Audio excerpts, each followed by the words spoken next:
మైత్రి, కీర్తన, భైరవ, భానుమతి వాళ్ళని తీసుకొని కేశవ వాళ్ళ ఇంటికి వస్తూ ఉంటుంది. ఇంతలో అక్కడ ఉన్న కీర్తన మా అన్నయ్య వాళ్ళ ఇంటికి వెళ్తున్నానని చెప్పి చాలా సంతోషంగా లోపలికి వెళ్తూ ఉంటుంది.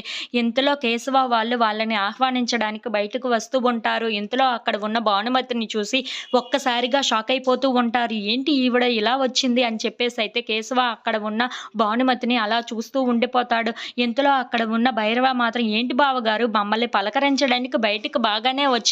కానీ ఆహ్వానించాలి కదా! ఇలా చూస్తూ ఉండిపోతున్నారేంటి అని చెప్పేసైతే అడుగుతూ ఉంటాడు. ఆ మాటలు వినగానే అక్కడ ఉన్న కేశవ మాత్రం ఆవిడ ఎందుకు వచ్చింది ఇప్పుడు ఇక్కడికి అని చెప్పేసైతే అడుగుతూ ఉంటాడు. ఆ మాటలు వినగానే అక్కడ ఉన్న మైత్రి మాత్రం మాకు భానుమతి దగ్గర మనిషి, మా ఇంట్లో మనిషి.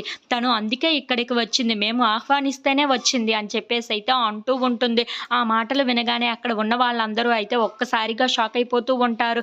ఇంతలో అక్కడ ఉన్న మైత్రి మాత్రం అవును అప్పుడు కూడా రమ్యకి దగ్గర మనిషే కదా! ఇప్పుడంటే దూరం అయిపోయింది కానీ రమ్యకు కూడా అప్పుడు కావాల్సిన మనిషే కదా భానుమతి అని చెప్పేసైతే అంటూ ఉంటుంది. ఇంతలో అక్కడ ఉన్న రమ్య మాత్రం అప్పటి పరిస్థితులు వేరు, ఇప్పటి పరిస్థితులు వేరు. ఆవిడ ఇంట్లోనికి రావడానికి వీలు లేదు అని చెప్పేసైతే అంటూ ఉంటుంది. ఆ మాటలు వినగానే అక్కడ ఉన్న మైత్రి మాత్రం భానుమతి ఇంట్లోనికి రాకపోతే మేము కూడా ఆ ఇంట్లోనికి రాము అని చెప్పేసైతే అంటూ ఉంటుంది. ఆ మాటలు వినగానే అక్కడ ఉన్న వాళ్ళందరూ అయితే ఒక్కసారిగా షాక్ అయిపోతూ ఉంటారు. ఇంతలో అక్కడ ఉన్న రమ్య మాత్రం ఏంటి ఏం మాట్లాడుతున్నారు మీరు అని చెప్పేసైతే అడుగుతూ ఉంటుంది.